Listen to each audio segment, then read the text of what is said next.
Hello hello ఏంట్రా ఏంటి సంగతులు? రే అనిల్, మరీ టూ మచ్ రా బాబు. ఇక్కడ చాలామంది గవర్నమెంట్ మీదే ఆధారపడి బ్రతుకుతున్నారు. ఇక మన ఫ్రెండ్స్ అయితే అసలు మాకు పని చేయాల్సిన అవసరం ఏంట్రా అంటున్నారు. చెప్పాను కదరా మనోళ్ళు బేవర్స్ గాళ్ళని. కొందరైతే కాకులు వస్తాయా లేదా అని బెట్టింగ్లు వేసుకుంటున్నారు. ఇంకొందరు ఉన్న పథకాలు సరిపోలేదని ఇంకా ఏమైనా దొరుకుతాయా అని వెతకమంటున్నారు. టూ మచ్ కదరా. అది వాళ్ళ తప్పు కాదురా, మన ప్రభుత్వాలు వాళ్ళని అలా తయారు చేశాయి. కరెక్టే, కానీ వాళ్ళు కూడా కాస్త ఆలోచించుకోవాలి కదరా.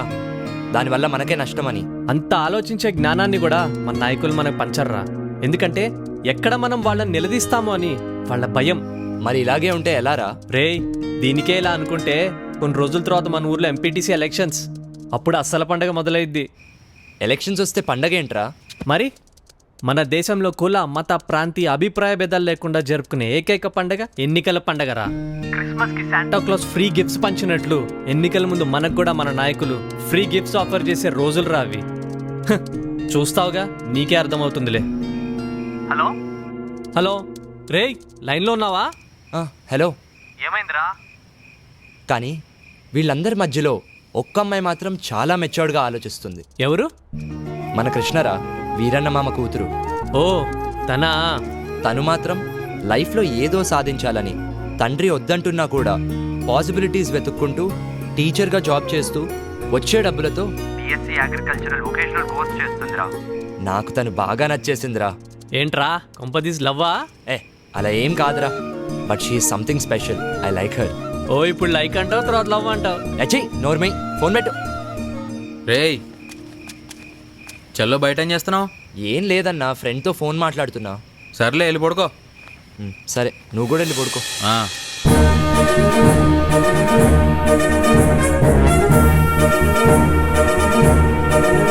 నమస్తే. రాష్ట్ర ప్రభుత్వం జెడ్పీటీసీ ఎంపీటీసీ ఎన్నికలను అనౌన్స్ చేసింది. దీంతో రాష్ట్రమంతా ఎన్నికల సందడి నెలకొంది. అన్ని పార్టీల నాయకులు తమ తమ అభ్యర్థులను వెల్లడిస్తున్నారు. 2 రోజుల్లో అభ్యర్థులు తమ నామినేషన్లు సంబంధిత కార్యాలయాల్లో ఇవ్వాల్సి ఉంటుంది. ఏంటి వేరన్నా అంత కంగారుగా వెళ్తున్నా? ఎంపీటీసీ ఎలక్షన్లు వచ్చాయి కదా, సీట్ ఎవరికి ఇస్తున్నారో తెలుసుకుందామని వెళ్తున్నా. పొలానికి గట్టి అట్టాడితో మాలాంటి వాళ్ళకు ఓటు అట్టాడితే కదయ్యా. అసలు 7 ఓట్లు ఉన్నాయ్యా.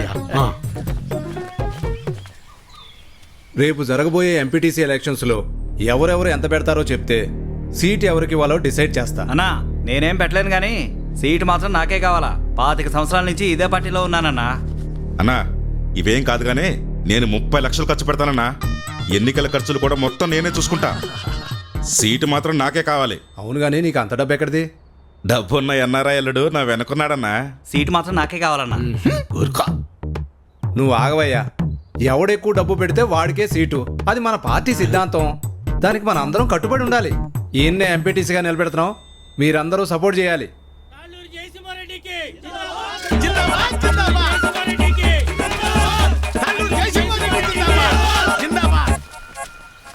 ఏంటి వీరన్నా మళ్ళీ ఎక్కడికి వెళ్తున్నావు? ఈ పార్టీ వాళ్ళు తాళ్ళూరు జయసింహారెడ్డికి టికెట్ ఇచ్చారు. ఆడు 30 లక్షలు ఖర్చు పెడతాడంట. అవతల పార్టీ వాళ్ళు ఎవరికి సీట్ ఎత్తున్నారో తెలుసుకోవాలయ్యా. కర్మభూమిలో కర్మ కట్టుబడి ఉండాలి కదా. మన కట్టుబడి ఇదే కదా. అసలు 7 ఓట్లు ఉండయ్యా. అసెంబ్లీలో సీట్స్కి లిమిట్ ఉంటుంది, తిరుపతిలో దర్శనానికి లిమిట్ ఉంటుంది. ఏ లిమిట్ లేకుండా డబ్బులు ఖర్చు పెట్టేవాడికే ఎలక్షన్లో సీట్ ఉంటుంది. అది వీటన్నిటికంటే ముఖ్యమైనది నా దగ్గర ఉందన్నా. 40 లక్షల డబ్బు ఉందన్నా. ఓటుకి నోటే కదన్నా బలం. నీకే సీట్ ఇస్తున్నాం, మీరందరూ సపోర్ట్ చేయాలి. జిందాబాద్ రవీంద్ర నాయుడు, జిందాబాద్ జిందాబాద్ రవీంద్ర నాయుడు, జిందాబాద్ జిందాబాద్ జిందాబాద్. అబ్బబ్బబ్బబ్బబ్బా, ఏం భాగ్యం పెద్ద ఆయన, ఏం భాగ్యం. 2 పార్టీల వాళ్ళు డబ్బులు బాగా ఖర్చు పెట్టే వాళ్ళకే సీట్లు ఇచ్చారు. చిట్టి దగ్గర అప్పడగడానికి వెళ్తున్నా. 4 రోజుల్లో ఎలాగో వీళ్ళు ఇచ్చే డబ్బులు వచ్చేస్తాయి కదా, ఆనందంగా అప్పు చేయొచ్చు. 7 ఓట్లు, పాత 6, కొత్తదొకటి.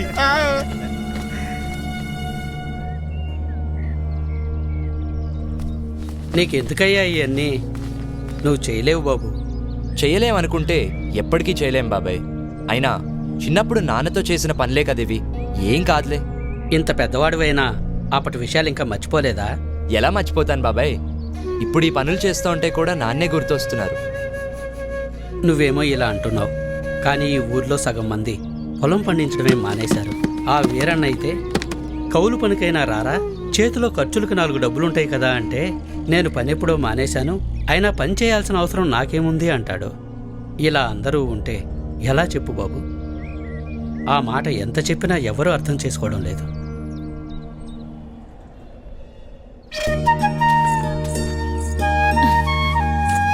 అభి, ఇక్కడున్నావా?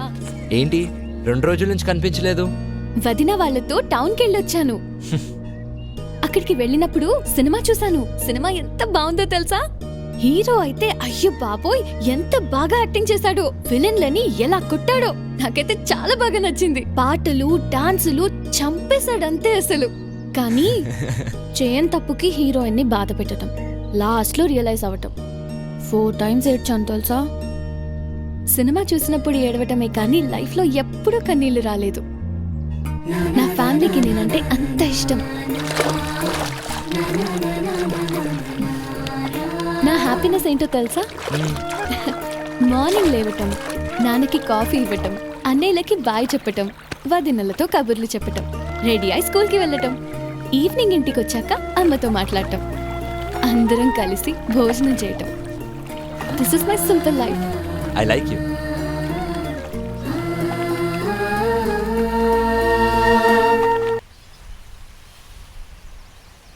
గవర్నమెంట్ దగ్గర ఫండ్స్ లేవు బాబు, ఏం చేస్తాం? అప్పటికే మా వల్ల అయింది, మేము చేస్తున్నాం. అది కాదు సార్ నేను అనేది. అమ్మ ఎలా ఉంది? ప్రతి నెల పెన్షన్ వస్తుంది కదా? ఏమ్మా వీరన్న కూతురు కదా? అవునండి. ఫ్రెండ్సా? ఊరంతా చూపించు బాబుకి. సార్ అది వెళ్ళు కాదు బాబు, సార్. వెళ్ళు తీసుకెళ్ళమ్మా. అది కాదు సార్ నేను అనేది. ఏంటి బాబు అంతలా ఆలోచిస్తున్నావు? ఈ రోజుల్లో కూడా ఊర్లో మంచి పబ్లిక్ ట్రాన్స్పోర్ట్ లేదు, సరైన డ్రైనేజ్ సిస్టమ్ లేదు, మినిమం హాస్పిటల్ ఫెసిలిటీస్ కూడా లేవు. వాటిని బాగు చేయాల్సిన మన నాయకులు అధికారులు పట్టించుకోవడం లేదు. అది తప్పు అని ప్రశ్నించాల్సిన మన ప్రజలు కూడా సైలెంట్గా ఉంటున్నారు. ఇలా అయితే ఎలా బాబాయ్? ఇలాంటి ఊళ్ళు ఈ దేశంలో చాలానే ఉన్నాయి బాబు. ప్రశ్నించడం మాట దేవుడు ఎరుగు. ఇక్కడ చాలామంది బతకడమే మానేశారు. ప్రాణం ఉంది కాబట్టి అలా జీవించేస్తున్నారంతే.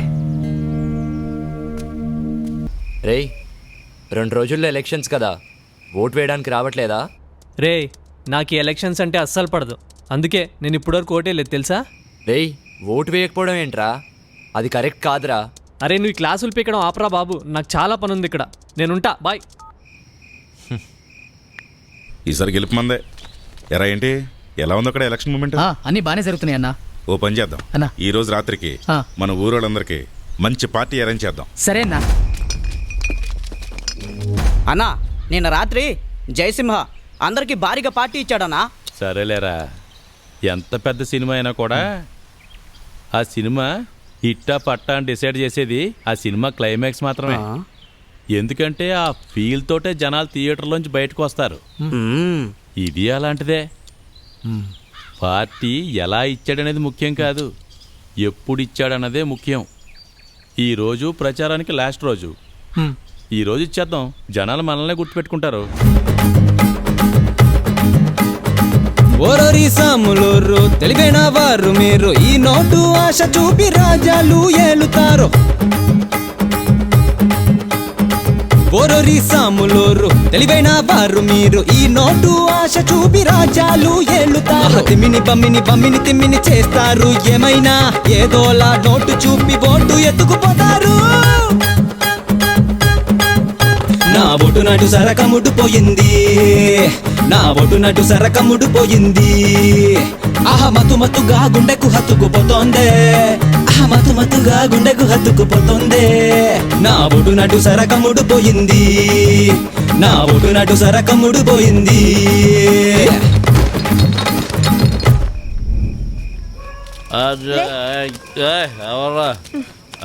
లేవయ్యా. ఏంటత్తా ఇది? ఏం చెయ్యాలయ్యా, ఈ తాగుబోతోడితోటి ఏళ్ల తరబడి ఎగుతున్నాను, నాకు అలవాటైపోయిందిలే.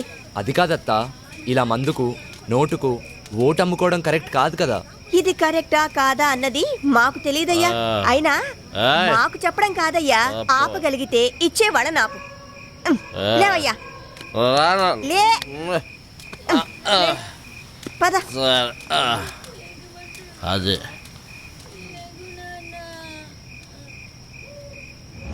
సిటీ నుంచి వచ్చాడు, బాగా చదువుకున్నాడు. మనం ఏమన్నా అన్నామంటే లీగల్ పాయింట్లు మాట్లాడతాడు. ఆడి తృప్తి కోసం ఏదో ఒకటి చేయండి.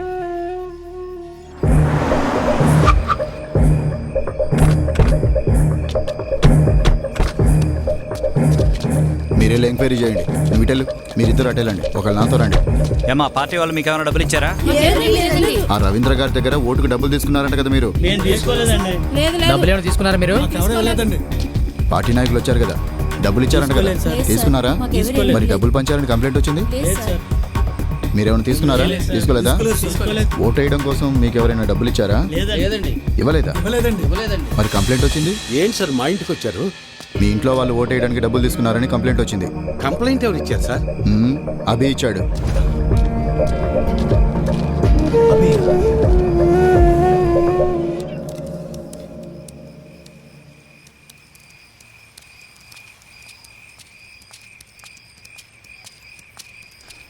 ఏయ్, నా మీద పోలీస్ రిపోర్ట్ ఎందుకు ఇచ్చావు? ఓటు అమ్ముకుంటున్నావు, అది తప్పు కదా, అందుకే కంప్లైంట్ ఇచ్చాను. నా పొలం నేను అమ్ముకుంటున్నట్టు నా ఓటు నేను అమ్ముకున్నాను, అది తప్పెలా అవుతుంది? అయినా అది అడగటానికి నువ్వెవడవి?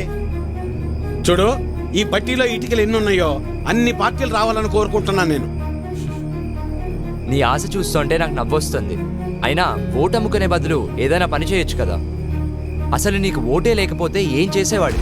ఏయ్, నన్నేమైనా అను, నా ఓటును మాత్రం అనొద్దు. నా ఆత్మ ఓటు, నా ఊపిరి ఓటు, ఇంకా చెప్పాలంటే నా ఇల్లు ఒళ్ళు కూడా ఓటు ఓటు అని ఓంకారనాథంలాగా ప్రతిధ్వనిస్తూనే ఉంటుంది. వెళ్ళు, ఎళ్ళు ఉద్యోగం చేసుకోపో. వెళ్తా, కానీ నిన్ను, నీ ఆలోచనని మార్చాకే వెళ్తా. నన్ను నువ్వేంటయా మార్చేది? ఓటుకు డబ్బులు తీసుకోవడం మాకేదో మొదటి నుంచి అలవాటు ఉన్నట్టు మాట్లాడుతున్నావు. 54 సంవత్సరాలు వచ్చేదాకా నీకన్నా బాగానే బతికాను. అలాంటి నేను ఇలా ఎందుకు మారాను తెలుసా? అసలు మా జీవితాలు ఎలా ఉండేవో తెలుసా? కనీసం మీ నాన్న ఎందుకు చనిపోయాడో నీకు తెలుసా? మనం వ్యవసాయం ప్రారంభించాక ఏ సంవత్సరం పంట బాగా పండిందే, ఖర్చులు కూడా వచ్చేది కాదు, ఎంత దేవుళ్ళు ఆడుకునేవాళ్ళం. అవును వీరన్న, మొత్తానికి పంట బాగా పండింది. ఈ ఏడు దిగుబడి కూడా బాగానే వస్తుంది. నిజం సుబ్బయ్య, నాకు చాలా సంతోషంగా ఉంది. హలో. నాన్న, 4th సెమిస్టర్ రిజల్ట్స్ ఇప్పుడే వచ్చినాయి. ఫస్ట్ వచ్చాను. ఇంకో 2 ఏళ్లలో నా కోర్స్ కూడా కంప్లీట్ అయిపోతుంది. చాలా సంతోషం రా నాన్న. జాబ్ వచ్చాక మీ ఇద్దరిని కూడా నాతో తీసుకొస్తాను నాన్న. నేను ఈ ఊరు వదిలి ఎక్కడికి రాలేనురా. నన్ను ఈ నేలతల్లి బాగానే చూసుకుంటుందిరా. నువ్వు కూడా మన ఊరిని, ఈ నేలతల్లిని నమ్ముకున్న జనాల్ని ఎప్పుడు మర్చిపోకూడదురా. అదే నా కోరిక. కానీ నా బాధల్లో ఒకటి, నీకేమీ లేకుండా చేసి అప్పులు మాత్రమే ఉంచానురా నాన్న. నాన్న, అలా ఏం కాదు నాన్న. ఇప్పటికే మీరు నా కోసం ఎంతో చేశారు. ఇప్పుడు నేను మీకు తిరిగి ఇవ్వాల్సిన టైం కోసం ఎదురు చూస్తున్నాను. సరే సరే సరే నాన్న, మళ్ళీ కాల్ చేస్తాను. ఉంటానన్నా. అదేంటండి, ఫోన్ నాకు ఇవ్వకుండానే పెట్టేశారు? నువ్వు మొదలు పెడితే వదిలిపెడతావా? వాడు చదువు పాడైపోద్ది, అందుకే పెట్టేశా. అవును, మా నోడు ఆడు చదివింది చాలా పెద్ద చదువు అంటగా. అవును, IIT అని ముంబైలో. అదృష్టవంతుడు లే సుబ్బయ్య, ఇంక నీకు ఈ బాధలు ఉండవు. అవును, మర్చిపోయా వీరన్న, మొన్న శంకర్ కమలాపురం నుంచి ఫోన్ చేశాడు. ఏమని? వాళ్ళ అమ్మాయిని మీ చిన్న కొడుకు ఇవ్వడం వాళ్ళకి ఇష్టమేనట. చెప్పమే, పిల్లలు చెప్పొద్దు ఈ సంగతే. వెళ్తాం, చెప్పండి. వస్తాను సులోచన. అదృష్టం. నాన్న, నేను ఇంటర్లో జిల్లా ఫస్ట్ వచ్చాను. అలాగా, మా తల్లి బంగారు తల్లి. అన్నయ్యకి మంచి సంబంధం కుదిరింది. అదిగో చూడమ్మా, పెళ్ళనంగానే అన్నయ్య ముఖం ఎలా వెలిగిపోతుందో. ఎన్నో సంబంధాలు చూశాక చివరికి 20 కిలోమీటర్ల దూరంలో ఉన్న కొలకలూరు పిల్ల దొరికింది. నాన్న, పంట డబ్బులు రాగానే బ్యాంకులో వేస్తే చెల్లెలు పై చదువులకు ఉపయోగపడతాయి. అలాగేరా, దాన్నైనా బాగా చదివించుకోవచ్చు. అమ్మా, ఆకలి వేస్తుంది, అన్నం పెట్టమ్మా, అందరం కలిసి సరే మావయ్య. పదండి, పదరా. పదమ్మా.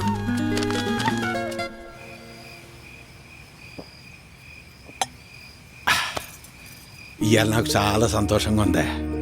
పంట బాగా పండింది, మన అప్పులన్నీ తీరిపోతాయి, ఇకపై మన బతుకులు కూడా మారిపోతాయి.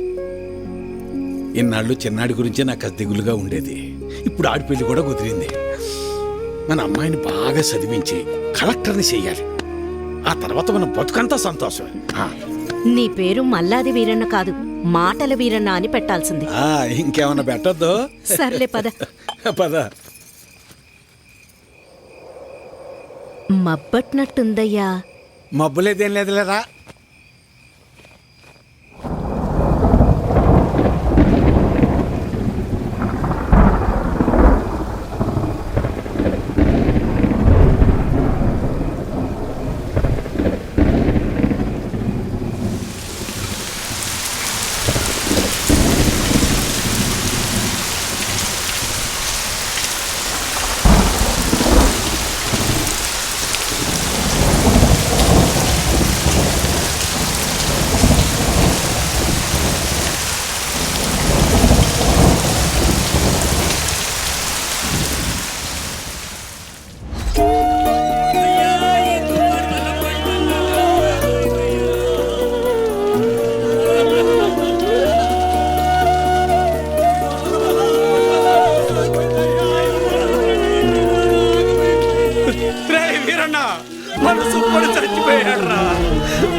ఆ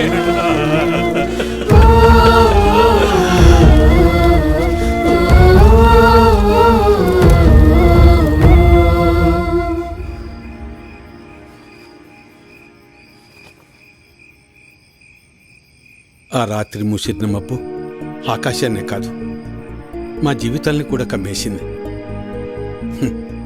మేము ఆనందంగా ఉండటం ఆ దేవుడికి కూడా నచ్చలేదనుకుంటా.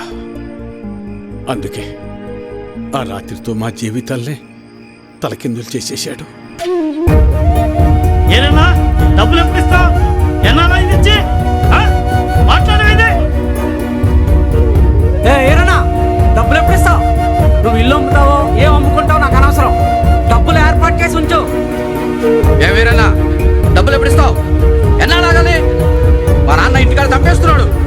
ఎలా అయినా డబ్బులు తీసుకురమ్మన్నాడు. సాయంత్రం వస్తాను, డబ్బులు సరిపెట్టు. ఏ వీరన్నా ఎంతకాలం మీద డబ్బులు తీసుకొని? నీకు ఇది పద్ధతేనా? రోజు నీ ఇంటి చుట్టూ తిరుగుతూనే ఉండాలా? ఇదేనా మర్యాద? నువ్వేం చేస్తావో నాకు తెలియదు. ఏదో విధంగా డబ్బులు సర్దు.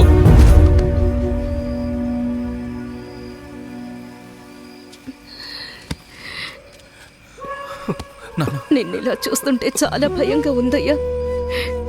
నేను సులోచనంత ధైర్యవంతురాల్ని కాదయ్యా.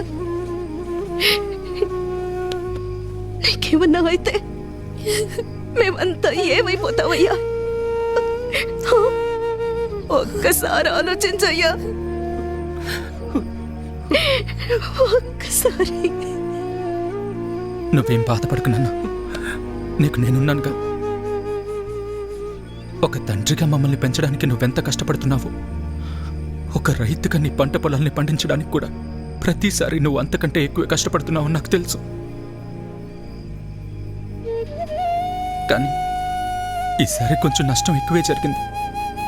అంతేగాని మన జీవితాలు ఏమైపోలేదు నాన్న, ఏమైపోలేదు. అవును నాన్న, నేను ఇంటర్ వరకు చదివాను.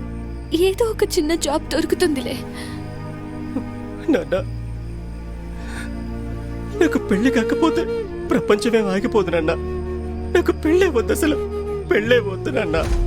ఈసారి ఎక్కువ పంట పండిద్దామని ఉన్న డబ్బే కాక ఊళ్ళో అప్పులు తెచ్చి అంత పంట మీదే పెట్టేశాను. ఇప్పుడు మీకంటూ ఏమీ లేదు. నన్ను క్షమించండి, క్షమించండి. నాన్న అలా అంటావు? మాకు ఏ డబ్బు వద్దు, మాకు నువ్వున్నావు. మాకు నువ్వున్నావు, అదే చాలు నాన్న, అదే చాలు.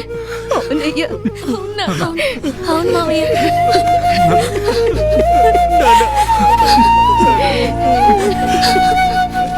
నమస్తే వీరన్న. చాలా అన్యాయం జరిగింది వీరన్న. అకాల వర్షాలకి పంట పాడైపోయింది. ఇదిగో ఈ డబ్బులుంచు. అయ్యా, మీరు ఈ డబ్బు ఎందుకు ఇస్తున్నారో నాకు తెలియదు, కానీ మీకు తిరిగిచ్చే ఓపిక నా దగ్గర లేదయ్యా. తిరిగిచ్చే పనేం లేదు వీరన్న.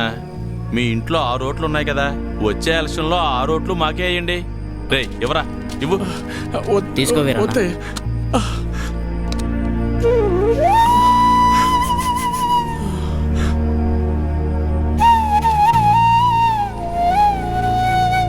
ఇస్తే ఇచ్చేళ్లే వీరన్న. కొడుకు పెళ్లి పెట్టుకున్నావు, పెళ్లి ఖర్చులకు ఉపయోగపడతాయి. ఎవరా? వద్దులేయ్యా, ఉంచు వీరన్న, పర్లేదు. మనం చూసుకుందాం. ఎలక్షన్స్ వస్తున్నాయి కదా, చూద్దాంలే. పర్లేదు, ఉంచు. ఉంటాను మరి. ఉంటావన్నా. పంట పండించటం అంటే ఏంటో తెలుసా నీకు? తల్లిదండ్రులు కన్న బిడ్డను పెంచినట్టే. అలాంటిది చేతికి అందించిన బిడ్డ కంటి ముందే చనిపోతే ఎలా ఉంటుందో తెలుసా నీకు? అందుకే ఆ రోజే నేను నిర్ణయించుకున్నా, ఇకపై కష్టపడి కష్టాలు కొని తెచ్చుకోకూడదని. నీలాంటి వాళ్ళు చేసే తప్పులకు కారణాలు వెతుక్కుంటారు. నువ్వు ఆ విషయాన్ని ఇంకోసారి ప్రూవ్ చేశావంతే. రాములు బాబాయ్ చెప్పినప్పుడు నాకు అర్థం కాలేదు. ప్రాణం ఉంది కాబట్టి జీవిచ్చేస్తున్నారు మీరంతా. కానీ తనకంటూ ఎవరూ లేకపోయినా చచ్చేంత వరకు ఏదో పని చేస్తూ బ్రతకాలనుకుంటున్నాడు. బతకడం అంటే అది. ఈ రెండిటికి మధ్య ఉన్న తేడా ఏంటో తెలుసుకో. ఎవరో ఆ రాములుగాడ సరిపోయింది. సరే, నువ్వు అడుగుతున్నట్టు నేను మళ్ళీ కష్టపడి పొలంలో పంట పండిస్తా. కానీ ఈసారి మళ్ళీ తుఫాన్ రాదని నువ్వు గాని, ఆ రాములుగాడు గాని, ఆ దేవుడు గాని గ్యారంటీ ఇవ్వగలరా? ఇవ్వలేరు కదా. మాటలు ఎవరైనా చెప్తారు, చేతల దాకా వస్తేనే ఎవరికైనా వణుకు పుట్టేది. నేను కూడా కష్టాన్ని నమ్ముకుని పని చేసుకుని బతికిన వాడినే. కానీ ఏమైంది? ఒక్క తుఫాన్ వచ్చింది, మీ నాన్నని తీసుకుపోయింది. నేను కూడా అప్పుడే పోయేవాణ్ణి. ఈరోజు నేను ఇలా బతికున్నానంటే ఆ నాయకులే కారణం. ఆ రోజు వాళ్ళు నన్ను ఆదుకుని ఉండకపోతే నేను ఏమైపోయేవాణ్ణు, నా కుటుంబ పరిస్థితి ఏమై ఉండేదో ఊహించగలవా? చెప్పు. ఈ నాయకులు నిన్ను ఆదుకోలేదు, నీ నిస్సాయతను వాడుకున్నారు. నీకు జరిగిన నష్టానికి ప్రభుత్వం చేసిన ఆర్థిక సహాయం అది. కానీ దానిని వాళ్ళ సొంత డబ్బుగా నీకిచ్చి నీతో ఓటు వేయించుకున్నారు. వాళ్ళు చేసింది సహాయం కాదు, సహాయం అనే పేరుతో నిన్ను కొన్నారు. ఇదే వాస్తవం, తెలుసుకో. వాళ్ళు నన్ను ఆదుకున్నారా వాడుకున్నారా అన్నది నాకు అనవసరం. ఈరోజు నేను నాలాంటి చాలా మంది బతికున్నామంటే వాళ్లే కారణం. ఇదే అసలైన వాస్తవం. వాస్తవానికి అవాస్తవానికి ఉన్న తేడా ముందు నువ్వు తెలుసుకో. ఎన్నాళ్ళుంటాయో ఎప్పుడు ఓడతాయో తెలియని ఐటీ ఉద్యోగాలు చేసే కన్నా కుదిరితే నువ్వు కూడా ఉద్యోగం మానేసి వచ్చి ఇక్కడ ప్రశాంతంగా కూర్చో. మన నాయకులు మా అందరితో పాటు నిన్ను కూడా పోషిస్తారులే. ఈ విషయమే మా పిల్లలకు కూడా చెప్తుంటా నేను. కానీ ఇనిసావరు ఎదవలో ఇంట్లో నా కొడుకులను మార్చి ఇప్పుడు నిన్ను మార్చి ఇంకెంతమందిని మార్చాలో ఏంటో.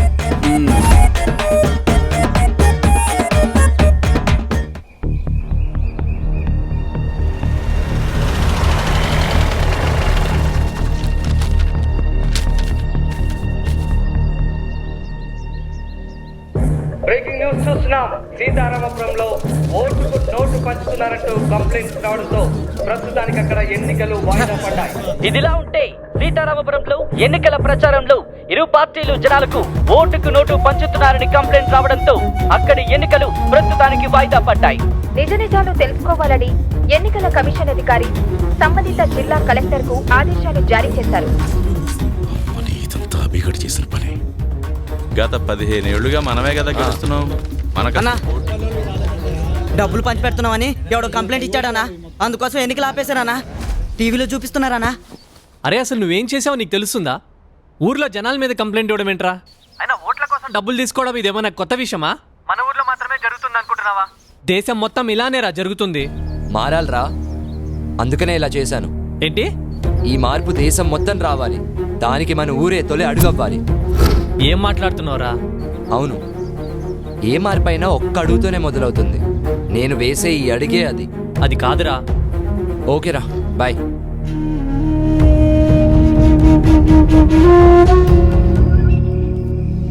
ఓ కుర్రోడు ఇదంతా చేస్తుంటే మీరేం చేస్తున్నట్టు? పైన మీ నాయకుల్ని సర్దుబాటు చేయడానికి నా తల ప్రాణం తోక్కొచ్చింది. ఆ కంప్లైంట్ గురించి మీ నాయకులు చూసుకుంటారు కానీ ఆ కుర్రోడు గురించి ఎక్కువ ఆలోచించకండి. అదేంటి అలా అంటారు? అవును, ఇప్పుడు ఇది మన ఊరి సమస్య మాత్రమే కాదు, రాష్ట్రం అంతా పెద్ద వార్త అయిపోయింది. అందరూ ఇప్పుడు మన ఊరి వైపే చూస్తున్నారు. అందుకే ఇప్పుడు ఆడిని ఏం చేయకూడదు. ఒకవేళ ఏమన్నా చేసామనుకో కొంప కొల్లేరైపోద్ది. ఇన్నేళ్లుగా మనం ఒకరిపై ఒకరు పోటీ పడేది మన రాజకీయ లాభాల కోసమే. అలాంటిది ఇప్పుడు మన ఉనికే సమస్య వచ్చినప్పుడు మనం ఇంకా చాలా జాగ్రత్తగా ఉండాలి. కొంతకాలం సైలెంట్గా ఉందాం. ఎలాగా 10-15 రోజుల్లో ఎలక్షన్ నోటిఫికేషన్ వస్తుంది. ఆ తర్వాత చూద్దాం వాడి సంగతి. కానీ సమస్యల్లో ఒకటే, ఇప్పటికే ఎన్నికల్లో మనం చాలా డబ్బులు ఖర్చు పెట్టేశాం. తిరిగి అడిగితే జనాలు ఎగిరితంతారు.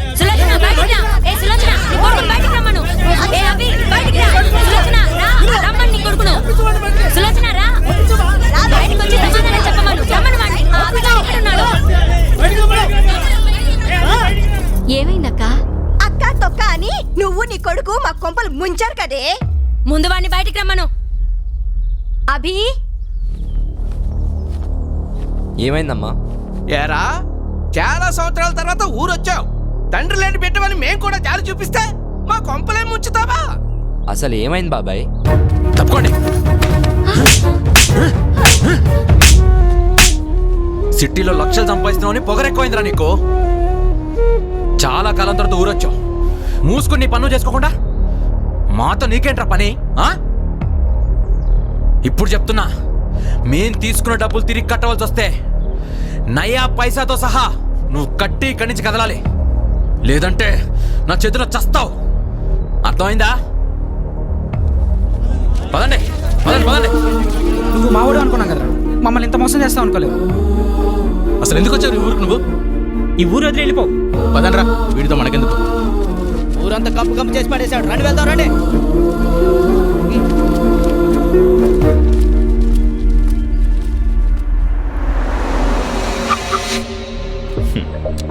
హలో, నువ్వు ఈ సిస్టమ్ను మార్చలేవు.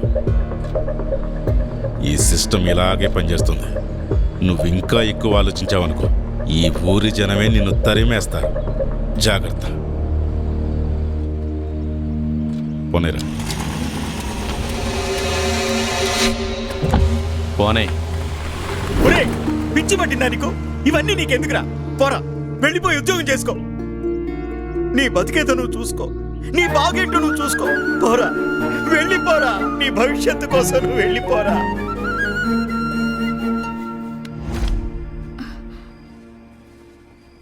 నాన్న అభి, ఏమైంది? నేనేమన్నా తప్పు చేశానా అమ్మా? నా వల్ల నీకు అనవసరంగా ఊర్లో వాళ్ళందరితో గొడవలు.